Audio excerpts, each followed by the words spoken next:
你刚刚说这里面有几十条说明，那你跟我详细说说。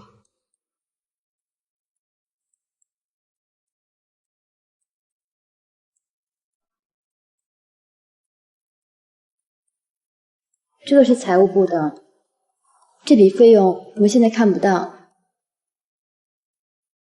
这条你跟我说一说。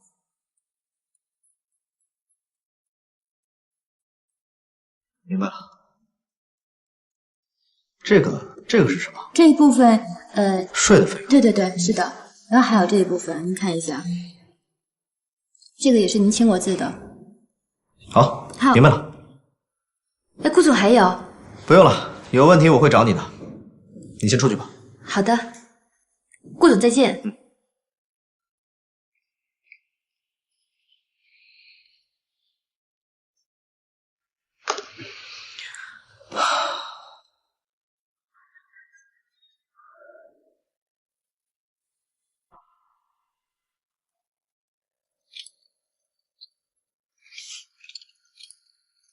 吃饭呢？啊，怎么了？奶奶，我今天不太饿，可能上班有点累，我想先上去休息一下，好不好？啊，那好，去歇会儿吧。奶奶您慢吃啊。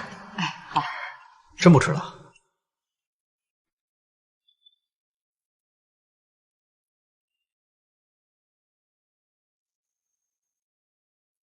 哎，我怎么看着锦溪好像有些不开心的样子？你是不是又惹她了？哪能啊！我怎么能惹她呀？锦溪可是个好孩子啊，你可不能欺负她。哎，奶奶，我知道，现在她有您罩着，我哪敢惹她呀？那你还让她做清洁工啊？赶紧给她换点好点的工作吧，要不然人知道了，那咱们顾家多没面子啊！我知道了，回头我就安排。来，吃个鸡腿。好。贺锦溪啊，贺锦溪，你跟南宫琉璃之间的恩怨跟我有什么关系？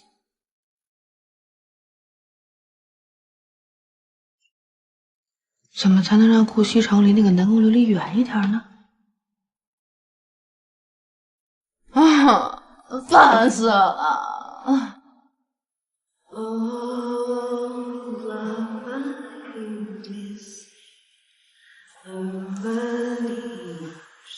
何小姐，你委托我查的资料，我已经查到了。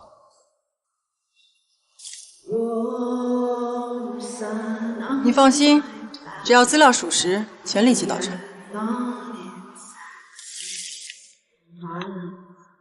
你们的动作怎么会这么快？都不用去当地调查。你说的那个方式啊，已经 out 了。现在是信息时代，你不要小看我们侦探社啊，想查这种普通人，对于我们来说 ，so easy。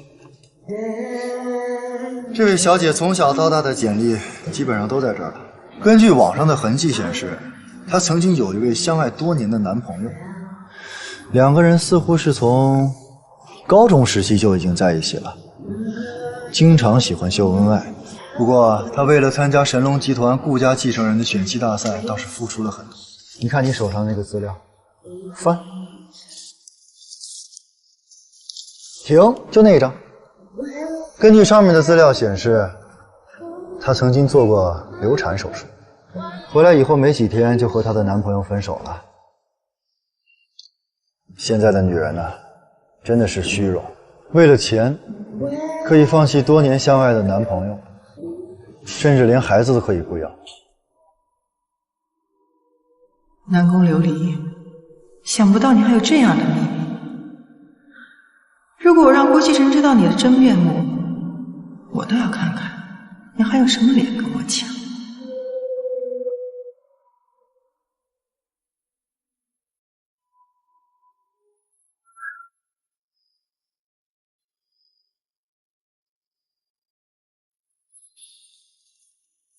最近挺累的吧？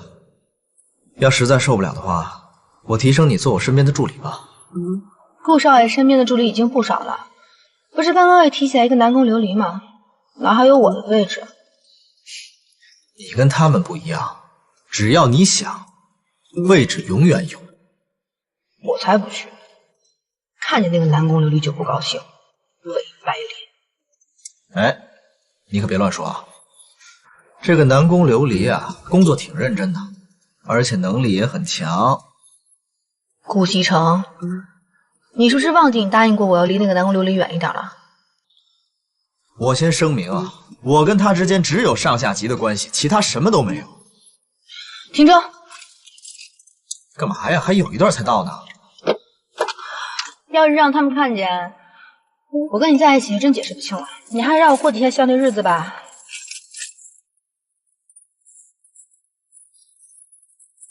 你再不停车，我就跳下去。哎，好，停。一会儿见。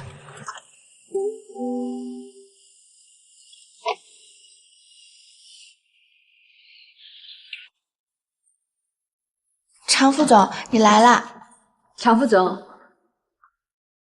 南宫，听说你升助理了，祝贺！谢谢。我那天也是一时冲动，还以为在公司待不了多久呢，没想到结果，这也算是因祸得福吧。以后还要常副总多关照呢。好好工作，有什么事情可以跟我说。啊，麻烦了把这份文件交给顾总。好的。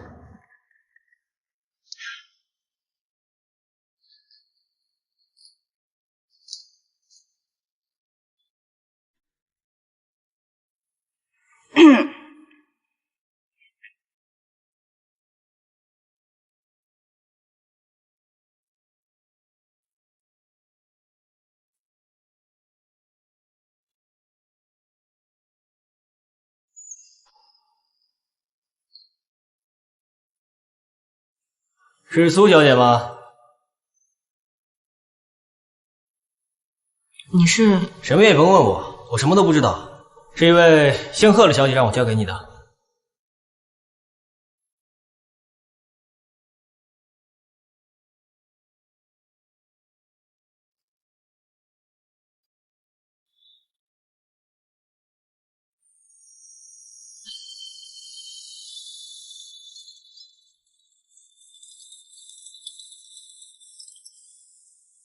喂，苏妍希，你收到我让人给你的东西了吗？收到了。可是，你给我这个东西干什么？我找人查了南宫琉璃，结果有意外的收获。你把那份资料给顾西城，顾西城自然会原谅。交给顾西城啊？你怎么这么多废话？要你干嘛就干嘛。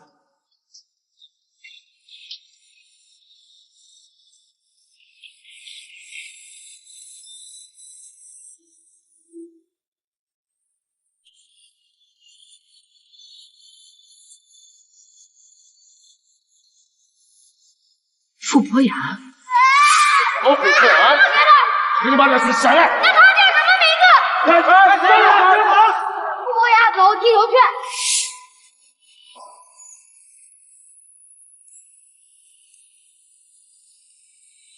进来。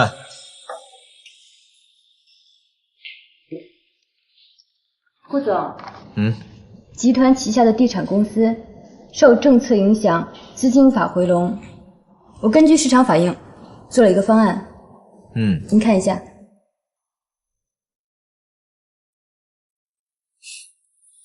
想不到南宫能力还挺强的嘛，说来给我听听。来，顾总您看。对。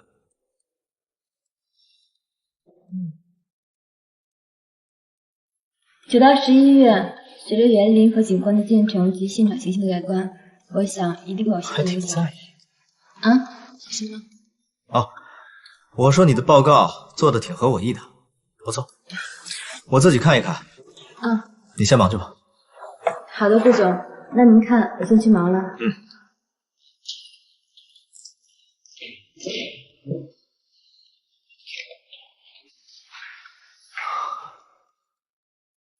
不行，我不能直接把资料给顾西城。虽然南宫琉璃没安好心，可是我要这样做了，岂不是让他太没面子了？对了，她还有个男朋友，我可以让他去劝南宫琉璃啊。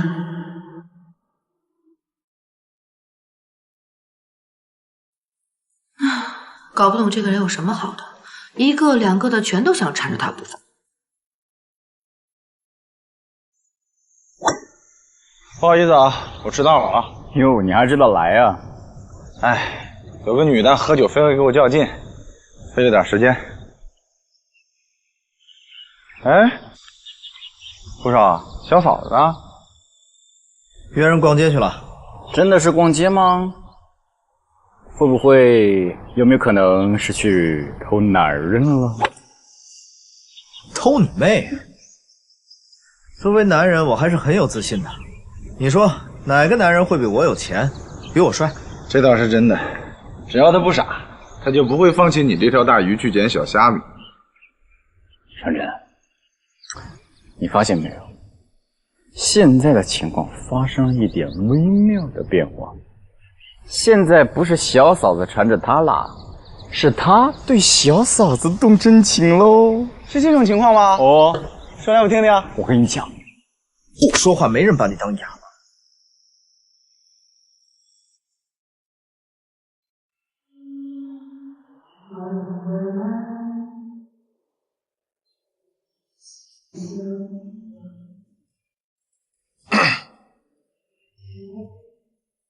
是你约的我。我在等我爸爸。是不是在去找你爸爸？不要，我要再走开！放开我！老虎屁啊！你能忘记了？你怎么了？快！你放开他！给你把脸下来！那他叫什么名字？来，你跟叔叔们解释解释怎么回事啊！来，别跑！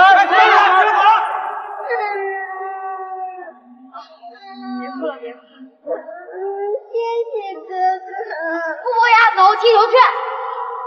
叶希，我马上找到你了，我妈妈吓死了。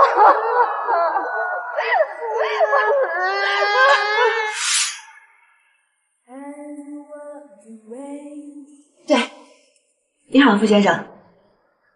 啊，你好。您先坐吧。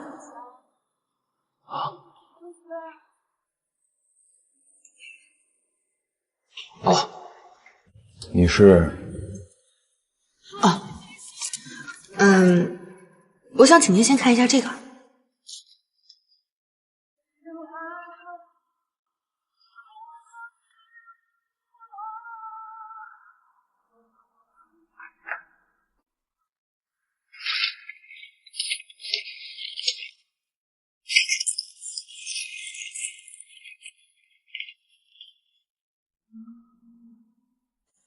你是谁？为什么要调查南宫琉璃？你想干什么？傅先生，您先别误会。我是顾西城的妻子，我叫贺锦熙。顾西城？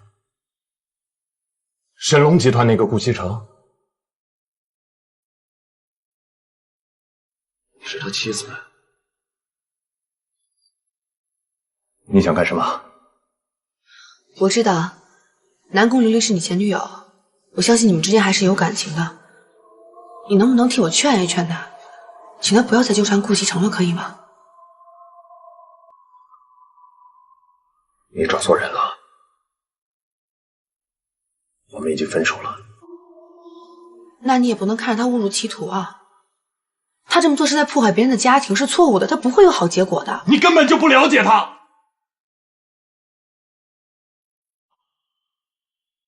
她是个倔强的女人，我阻止不了她。傅先生，我之所以先把您找过来，就是想给他留面子的。你应该知道，如果顾西城看到这份资料，无论他怎么努力，都没有结果。我警告你，你要是敢把这份资料交给顾西城，伤害到南宫琉璃，我绝对不会放过你。傅先生，傅先生，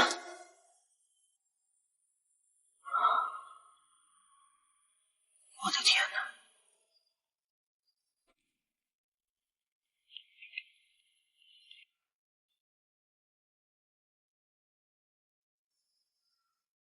进来。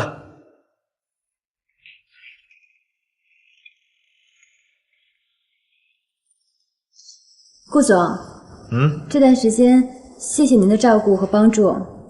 明天是我生日，我邀请了同事们一起参加我的生日聚会，不知道你有没有空？哦，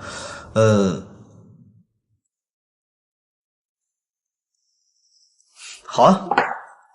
作为一个老板，怎么能不参加员工的生日聚会呢？我一定去。那好，顾总，那明天见。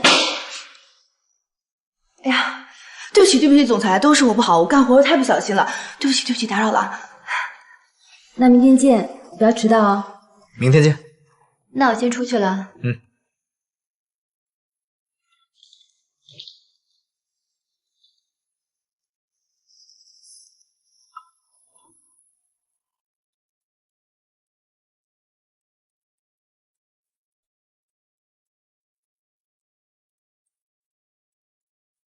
怎么了？心情不好啊？你明天晚上是不是要去参加那个南宫琉璃的生日会啊？哦，也不是什么大事，但是人家已经邀请我了，我作为老板，怎么着也得给个面子吧？啊，必须要去。我都答应人家了，不去不好吧？顾西城，你就不能离那个南宫琉璃远一点吗？贺锦熙，你这算是在吃醋吗？哼，我怎么可能会吃你的醋？大脸猫！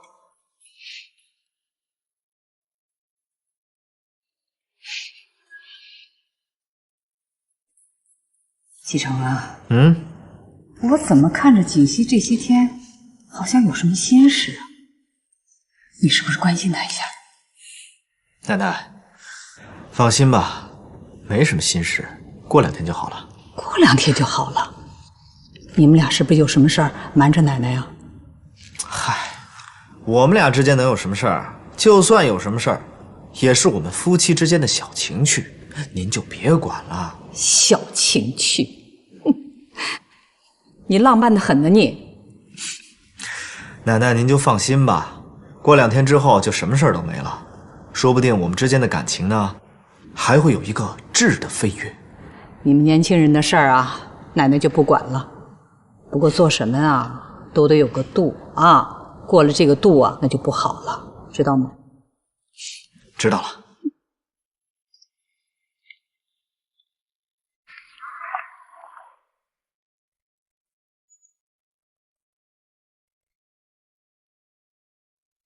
南宫琉璃，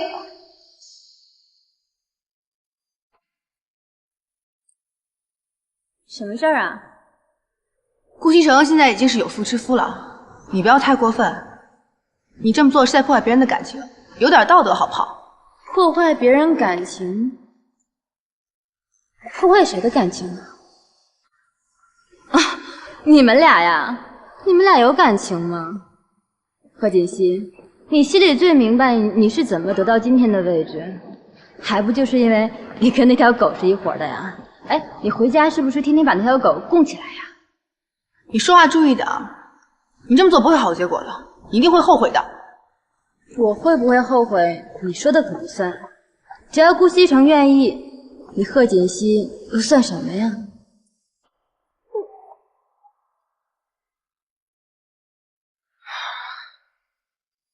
顾西城。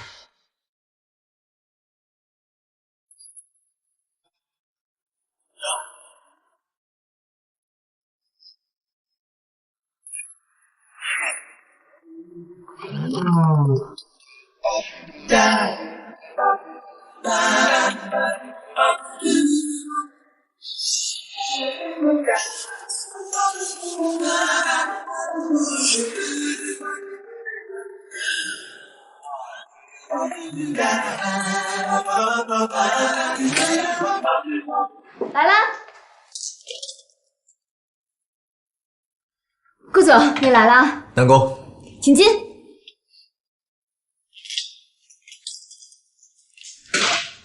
这瓶红酒一会儿聚会的时候一起喝。谢谢顾总。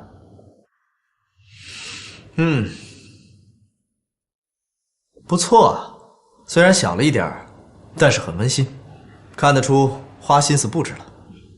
家里地方小，您别嫌弃啊。其他客人呢？是我来早了吗？啊，不是，我刚上班2天，认识的同事也不多，所以就请了2个要好的，他们等一下就到。顾总，您先坐，我给您倒杯咖啡。好。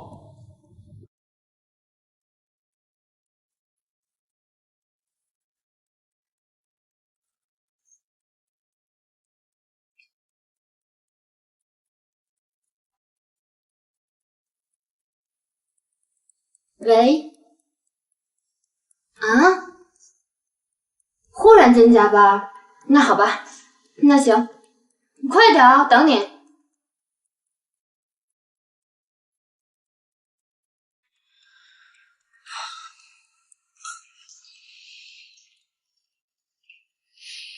顾总，谢谢。真是气死我了！我朋友忽然间说要加班，估计要晚一点过来了，太不靠谱了。如果这样的话，那我还是先走。哎，别啊，顾总，您看我好不容易把您请过来，他们都说了让咱们先吃，不用等他们。这样不合适吧？怎么不合适了？当然合适了。好，那我们在这儿等他们。不用，你看我菜都准备好了，就差出锅了。要不咱们先吃吧。顾总，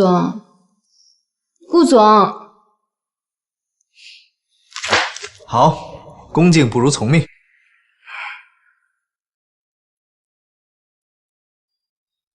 那个南宫琉璃一看就没安好心，顾西生还要去参加他的生日会，想什么呢？太过分了！哇，很丰盛啊！南宫，今天是你的生日，你出生的这一天是一个美丽的日子，从此这个世界上就多了一道美丽的颜色。祝你永远青春美丽，干杯！谢谢顾总。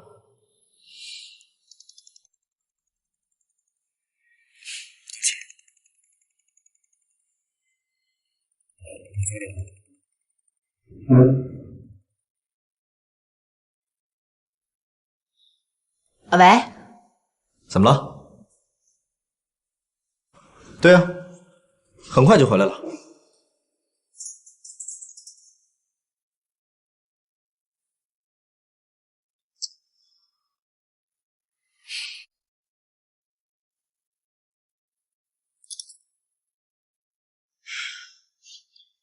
很抱歉，家里有点事儿，可能一会儿要早点回去。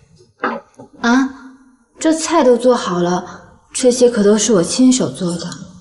那是，不管怎么样，饭也得吃完啊。来，产自法国圣彼奥古堡的红酒，这款红酒给人的第一印象，气味清新，单宁柔和，回味持久。顾总，你可真有品味，我真的非常喜欢您带的这款红酒。看来南宫对于红酒还挺有研究啊。那我今天就借花献佛，敬您一杯，谢谢您陪我过生日。Cheers！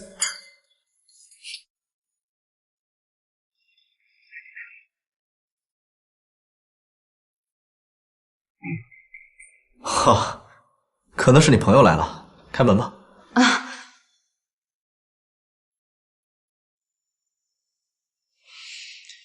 开门啊！他们都是来给你过生日的。那您稍等。谁啊？是你。怎么不方便？琉璃，这位是？我是。哦，他是我表哥，过来给我庆祝生日的。哦，那正好，一起吧。你要是晚来一步，我们就开吃了。来，坐吧。今天是你的生日。对呀，今天我生日。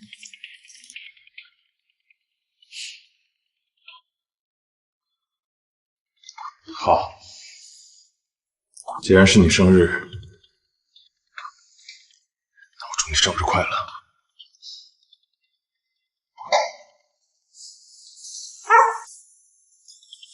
哦，好酒量。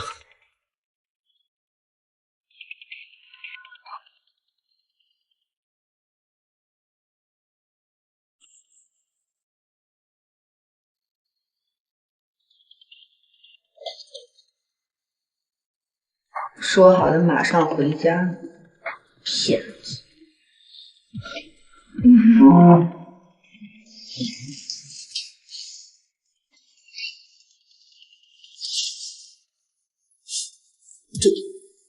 你表哥怎么了？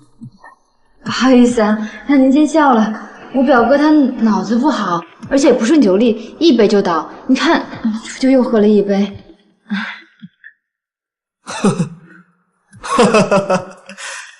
哎，你表哥真逗。要不这样吧，你就照顾你表哥吧。正好我家里也有点事儿，我就先走了。哎，顾总，改天请您吃饭。不用了。啊，不用了。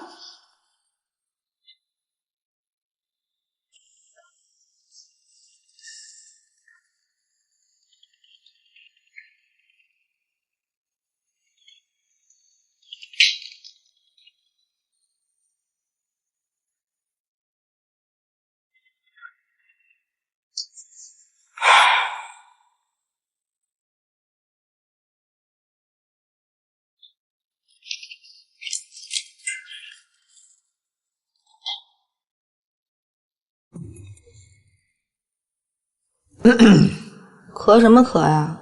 没看见我在看书吗？不要打扰我。倒着看书，厉害了。我洗澡了。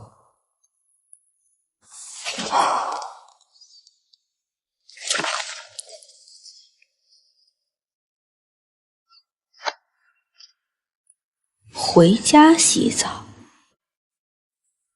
那就是说什么也没发生了。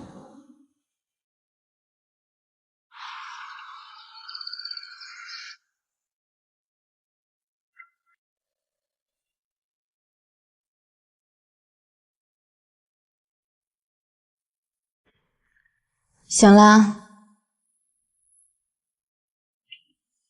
醒了就走吧。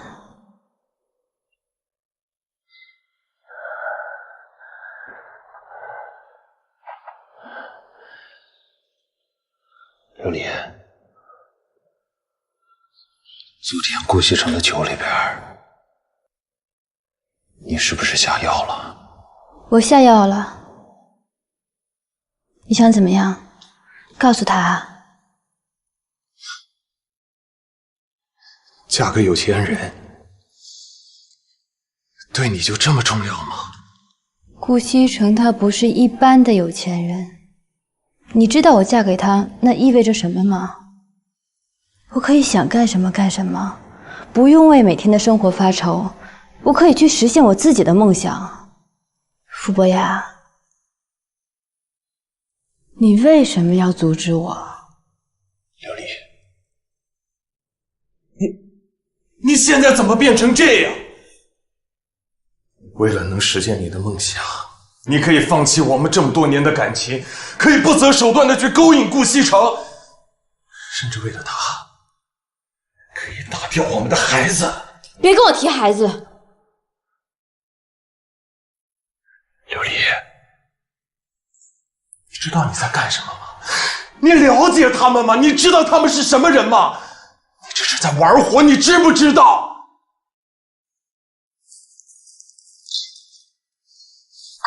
你自己看。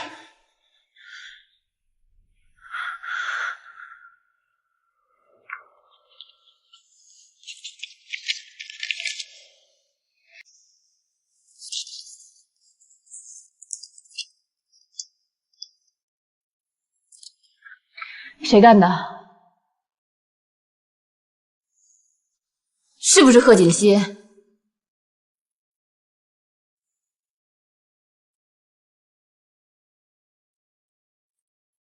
奶奶早。哎，早。我们上班去了。哎，奶奶，我们走啦。嗯，去吧。把衣服穿上。好。奶奶，拜拜。方叔早。好好。上班啊。方叔早。哎。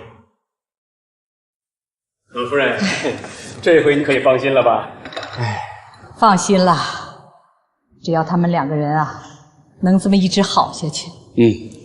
您喝茶。哎。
进。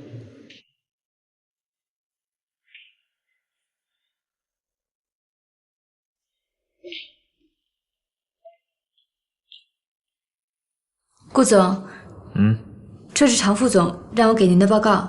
哦，放这儿吧。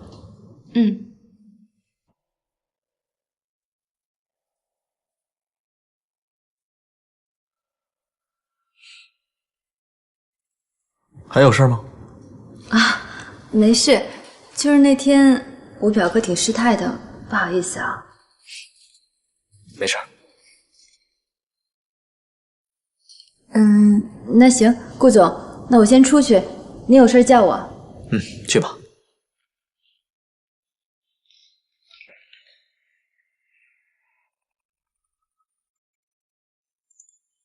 喂，商震，怎么了？今天晚上一起聚会啊，带上自己的女朋友啊。女朋友？我上哪儿找女朋友去？你带你的老婆呀。她呀，不好吧？这有什么不好的？挺好的啊，快来快来快来。好，我问问她。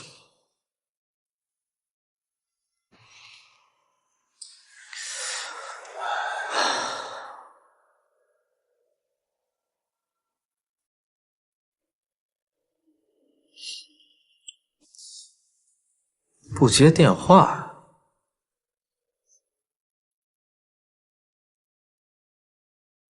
不会又锁在厕所了吧？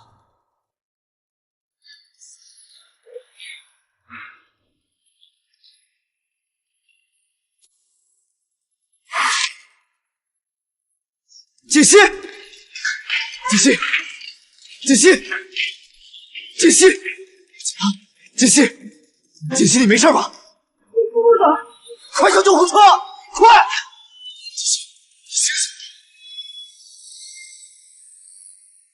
张医生，情况怎么样？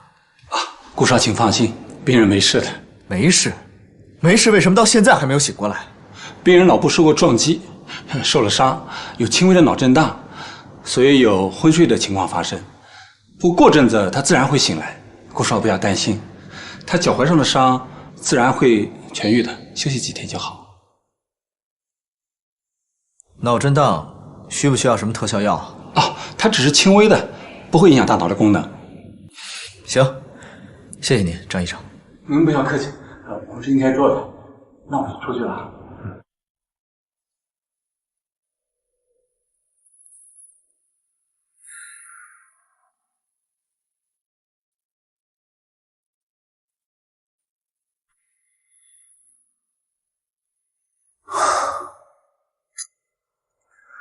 刚到公司你就状况百出，真是够蠢的。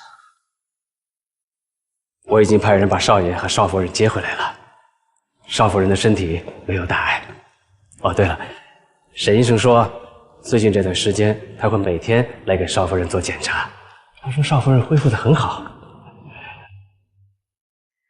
从楼梯上摔下来啊，可不是什么小事儿。幸亏他年轻，鼻子好。哎，还是少爷发现的早。沈医生说了，如果耽搁的时间太长，少夫人也许就没这么幸运了。我觉得这里面啊，没那么简单。锦溪怎么会从楼梯上摔下来？啊，我问过少夫人了，她说当时也不知道怎么回事，就是脚下一滑，人就摔下去了。你有没有派人去检查过呀？您的意思是？这里面啊，肯定有问题。你想想，锦溪工作没2天，就发生了这么多的事情。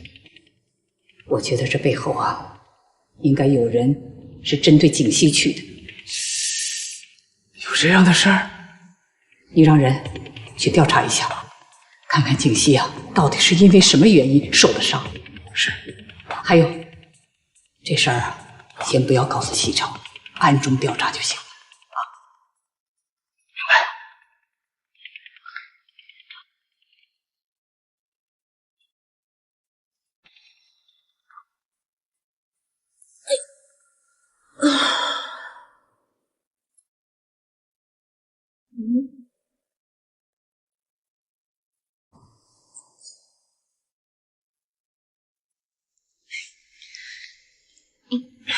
锦溪，等会儿，别动，别动，别动！你干嘛呀？我下床啊。不行不行，你现在身体不好，奶奶说了，这2天你哪儿都不能去，必须在床上休息。快躺好。不是，我先下去一趟啊。哎，不行不行不行，躺好。你要想吃什么，想喝什么，你跟我说，我让露露做好了送上来。没问题。可是我现在有点事儿，我一定要下去一趟啊。行了，你就躺好吧，有什么事我帮你做，好吧？顾先生，我要去洗手间，你也能替我去吗？这个我真做不了。来，起来吧，慢点啊。没什么，我自己去。你确定可以啊？可以。他也要上厕所去。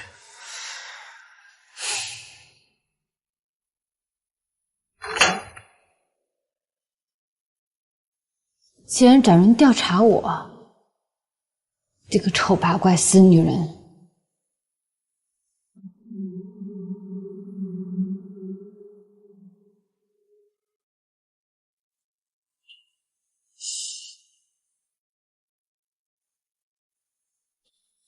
总觉得有什么不对呢？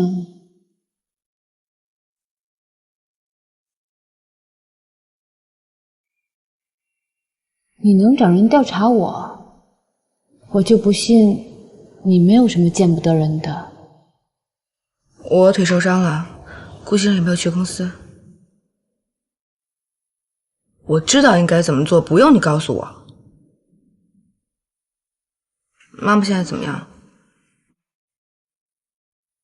贺青，我告诉你，你如果对妈妈不好的话，你不要怪我。好热呀！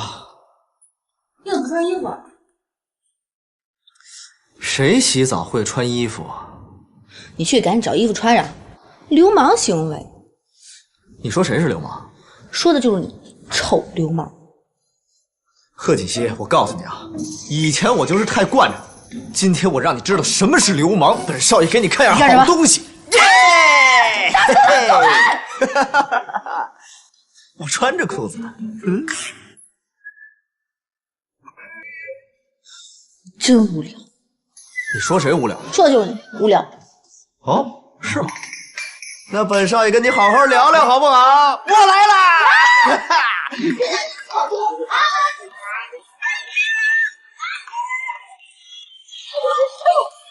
哎呀，我说你们这俩孩子干什么呢？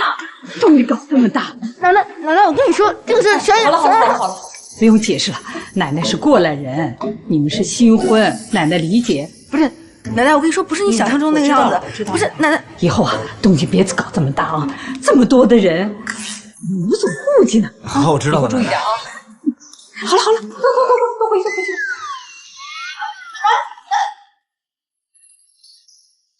少爷，以后请把门锁上啊。都是你，把奶奶都招来了。这事跟我有什么关系啊？明明就是你弄的嘛！你以为我对你有意思啊？我是逗你玩的。我对你也没意思。哼。这。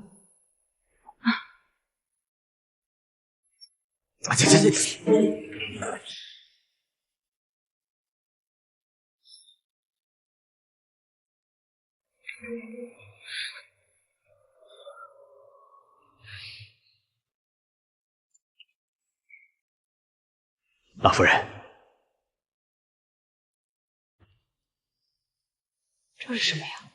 放在花盆里的陶土粒儿，我们的人在少夫人出事的楼梯上找到的，有人把它撒在楼梯上，所以才让少夫人脚下一滑摔了下去。我都知道，景熙摔下去啊，没那么简单。这个捣鬼的人是谁啊？查出来没有啊？我查看了监控录像。那个时间段经过楼道口的，除了少爷和少爷的秘书陆安安之外，只有一个人。谁呀？南宫琉璃。南宫琉璃？您可能忘了，她是老夫人给少爷指定的妻子的人选之一。那天就是她和少夫人一起来面见少爷，最后少爷选择了少夫人。哦。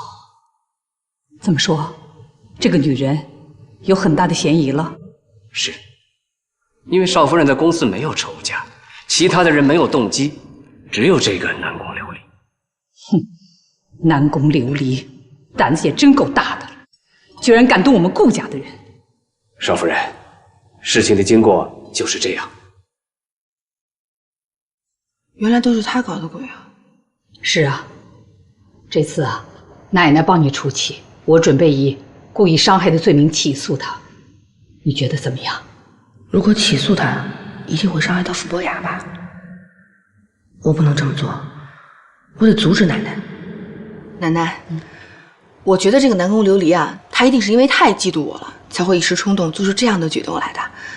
我也知道呢，奶奶您是想为我出头，可是我觉得他太年轻了，如果我们起诉他的话，他后半辈子不是就毁了吗？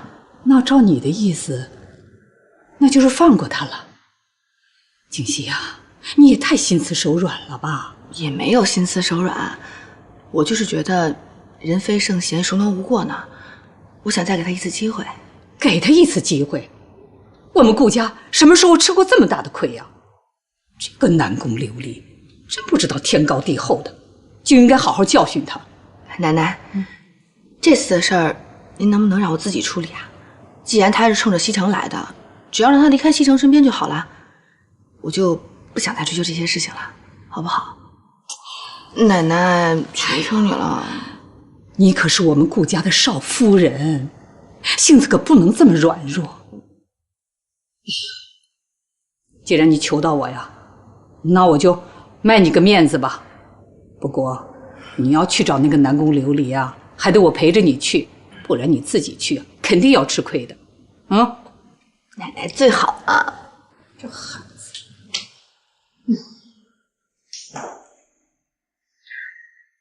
进来。有事啊？顾总，我今天有点不舒服，想提前回去。好，不舒服那就早点回去休息吧。还有安安在呢，正好我也要出去一趟。哎，顾总，那天那个跌倒的清洁工他怎么样了？他没事了。你们认识吗？哦，不认识，就是总觉得他对我有点敌意，所以记住了。没事就好，都是公司员工，我怕影响公司。没事的，放心吧。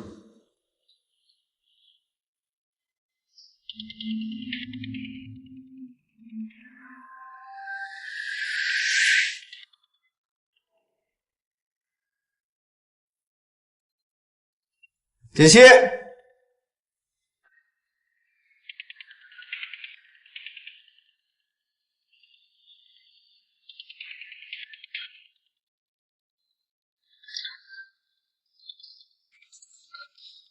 锦溪，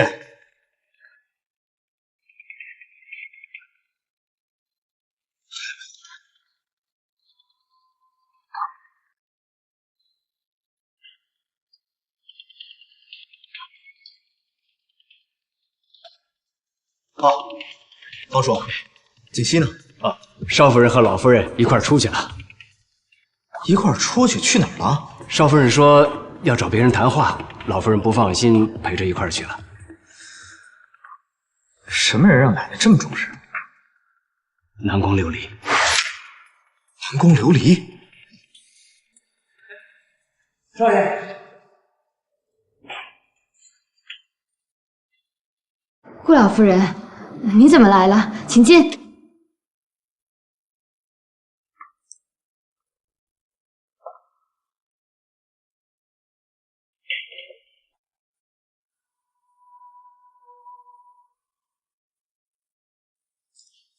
您先坐，我去给您倒杯咖啡。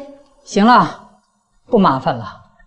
我们今天来啊，就是想跟你说清楚一件事儿的。啊，什么事儿啊？什么事儿？南宫琉璃，你装什么糊涂啊？你心里最清楚。当初西城在你们两个人之间，他选择了锦溪做妻子，你输给了锦溪，结果你就想方设法的进入了神龙集团。还当上了西城身边的助理，你是个什么样的心理我就不说了。可是你却对我们顾家的媳妇儿做出那样的事情来，你什么意思啊？你是想诚心把她给害死啊？我没有，老夫人，我承认我是喜欢西城，可是我并没有对贺锦熙做什么，这里面肯定有误会。误会？哼！你以为你做出的那些神不知鬼不觉的事情没有人知道啊？以为我们顾家拿不出证据来是吧？南宫琉璃，我已经跟奶奶说过了，以前的事就过去了，我没什么事也不想去追究。只是你能不能答应我，不要再纠缠顾西城了？毕竟我们两个人已经结婚了，你这么做是在破坏我们俩的感情。肯定是贺锦熙误会了我跟南宫琉璃之间的关系，所以找人家麻烦去了。哟，吃醋了？你说这女人怎么这么会吃醋？吃醋是好事啊，说明人家在乎你，爱你，不能没有你，想要你。行了，不跟你说了，我听说我奶奶都去了，我得赶紧赶过去，完事再聊，拜拜。老夫人。贺小姐，我知道是我的错，可是我真的喜欢西城，我求求你们不要让我离开他。胡闹，伤风败俗！奶奶，你不要生气啊，我们俩来之前说好了，对不对？顾老夫人，上次选拔就是个笑话，西城根本不了解我们，我希望你能够再给我一次机会。再给你一次机会。奶奶，南宫琉璃，你何必执迷不悟呢？只要答应我，你离开神龙集团，以后不再纠缠顾西城，之前所有的事儿，我都愿意既往不咎。顾老夫人，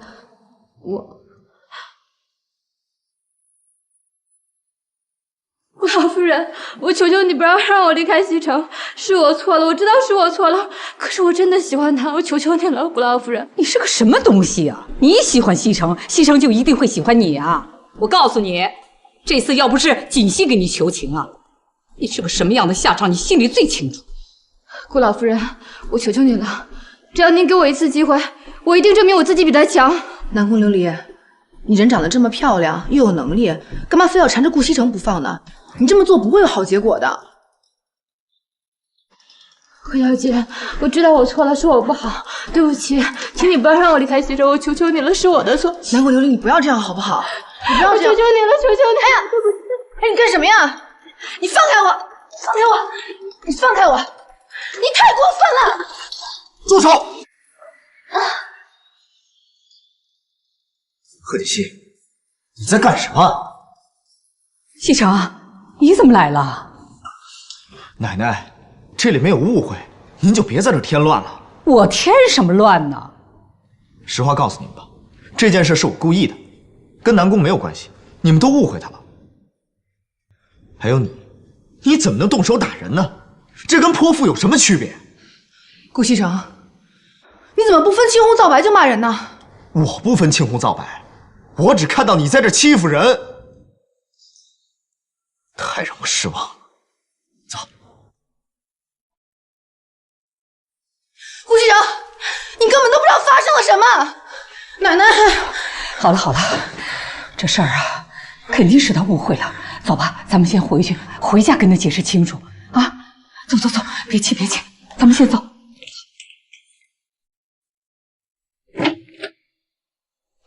南宫，今天晚上你就在这儿休息，有什么事儿明天再说。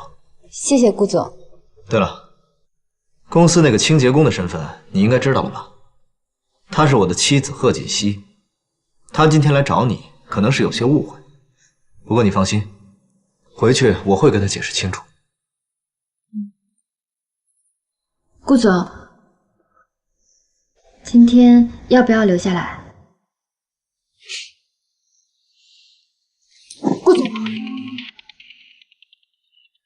我喜欢你，我爱你，我想跟你在一起。南宫，南宫，你冷静点，我对你没意思。我不信，你要对我没意思，为什么提拔我为你的特助？你要真对我没意思，为什么你对别人都不笑，却对我这么亲切？我知道了，是我错了，我让你误会了。不过我确实对你没意思，我提拔你那是因为你敢说敢做，我对你亲切也只是上下级的关系，没其他的意思。西城，是不是我哪做的不好？要是我哪做的不好，你告诉我可以改，只要能跟你在一起，你让我做什么都行。南宫，南宫，你做的很好，可是我已经结婚了，我们之间是不可能的。我知道你结婚了，可是你们俩并没有感情啊，要不然你也不会让他去当清洁工。西城，西城，我是真的喜欢你，只要能跟你在一起，我做什么都行。我是真的爱你，我对你的感情是真的，我什么都不想要，我只想跟你在一起。好了，南宫，你放手。南宫琉璃，你冷静点。她是我妻子，我们之间有没有感情是我们的事儿，跟你没关系，请自重。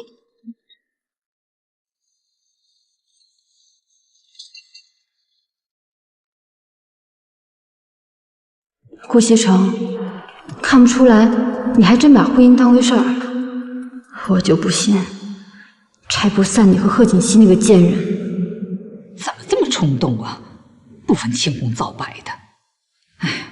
哎呦，老夫人、少夫人回来了。哎，西城没有回来啊？没有啊。哎，他不是说找你们去了吗？没碰着啊？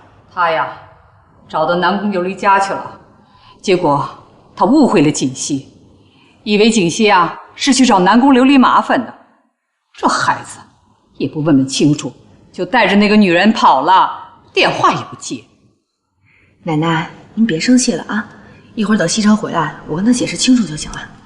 你也是的，对待那样一个女人，你还那么心软，给她一次机会，给她什么机会啊？要我说呀，就直接告她，看她还敢使坏。好了，您放心吧，奶奶，如果再有下次的话，我一定不会手软了啊。我看您今天累坏了，要不然您早点休息。哎，那你跟西城的事儿呢？没关系的，一会儿呢，等西城回来，我就把南宫琉璃的事儿啊都跟他说清楚。您放心，这一次啊，我一定不会让南宫琉璃再留在他身边了。好不好？好的，你们小两口的事儿啊，还是你们自己解决吧，我就不掺和了。但是这件事情一定要跟西城解释清楚啊！你放心吧，啊。那我去歇着了。奶奶晚安。哎，好。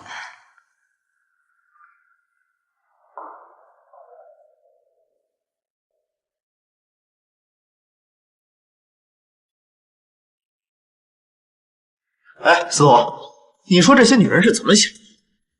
贺锦熙竟然怀疑我跟别的女人有关系，还跑到人家里去欺负人家。人家小嫂子不应该是那种人吧？该不会是你这个负心汉真的看上人家南宫琉璃了吧？怎么可能？我可是一个负责任的男人。但是我也没想到，这南宫会对我有意思。我一直把他当做我的下属。下属？人家南宫琉璃长得比小嫂子好看，你真的不动心吗？长得好看有什么用？看人要看内在。内在？小嫂子内在是什么？一头迅猛的老虎，会咬死你的！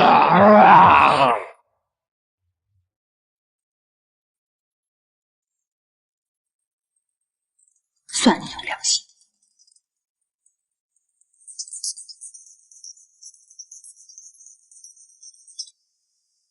喂，苏妍希，东西给顾西城了吗？我还没有啊。还没有？你每天在干什么呀？为什么不给他？贺锦熙，我觉得你根本就没有必要把人家往绝路上逼。苏妍希，你当你自己是圣母玛利亚？我问你，妈妈最近怎么样？事情没有办成之前，你别给我提妈妈。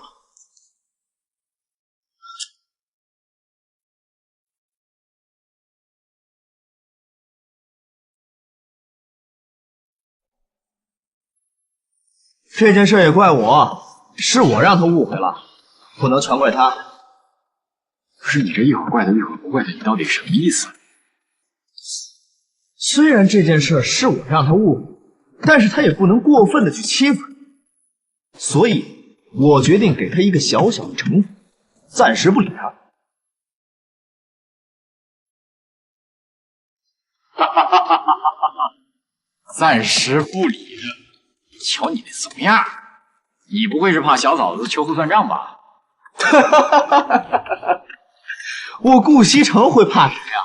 我告诉你，我今儿还不回去，咱们喝到天亮。你这句话等了很久了，来，无醉不归。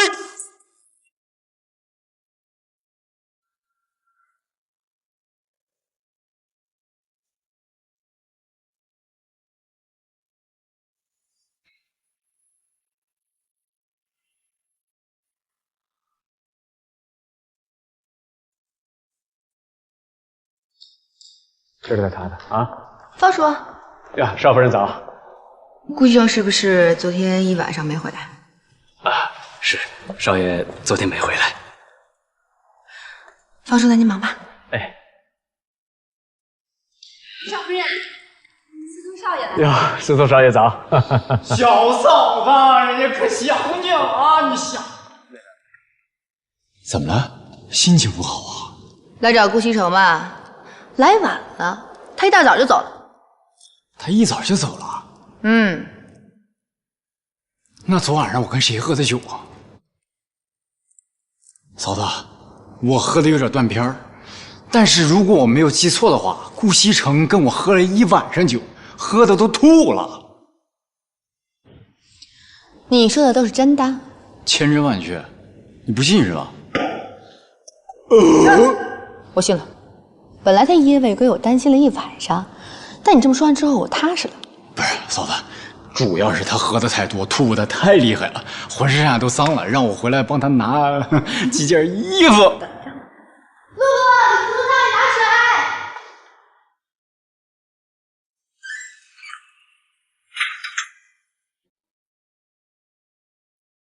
如果顾西城知道了事情真相，恐怕我就没有机会留在神龙集团了。只有破坏了他们之间的感情，我才有可能得到顾西城。可是，这要怎么做呢？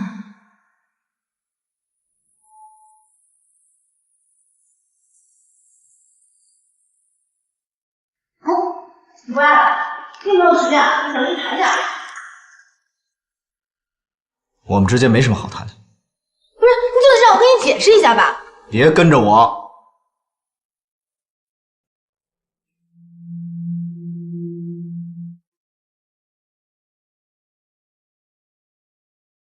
什么？西城和锦溪两个人还没和好呢？是啊，一开始呢是少爷不理少夫人，可后来少夫人也来气了，又不理少爷了。哎呦，现在两个人都把对方看作是空气，都不肯先低头啊。其实这事儿啊，根本就怨不得锦溪，西城跟他斗什么气呀？嗨，少爷还不知道南宫琉璃的事儿，所以现在还闹着误会呢。他还不知道啊？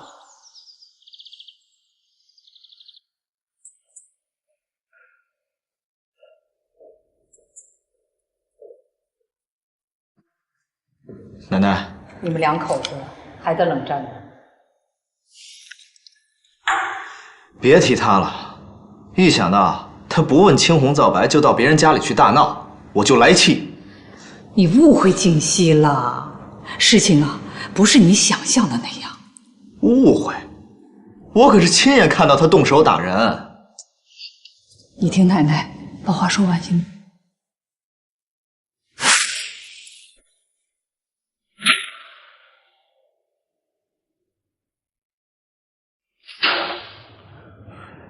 真想不到南宫琉璃这么阴险狠毒。这下你明白了吧？是锦溪不让我告他的，说给他一次机会，结果那个女人却纠缠不清。当时锦溪啊也是气极了。西城，锦溪可是个心地善良的孩子，你不能误解了她。奶奶，是我错了，我错怪他了。锦溪，上次南宫琉璃的事儿，是我误会你了。今天我以汤代酒，向你道歉。道歉也抵消不了你夜不归宿的事实。夜不归宿？我顾西城夜不归宿，那不是家常便饭吗？顾西城，你这是在跟我道歉吗？我觉得我好像更生气了。我跟你开玩笑呢。行，我答应你，从此不会夜不归宿了。而且以后在事情没有调查清楚之前，我不会再乱发脾气。这样够诚意了吧？这么说的话倒还差不多。那我就大人有大量，原谅你吧。那吃饭吧。来，尝尝这块肉。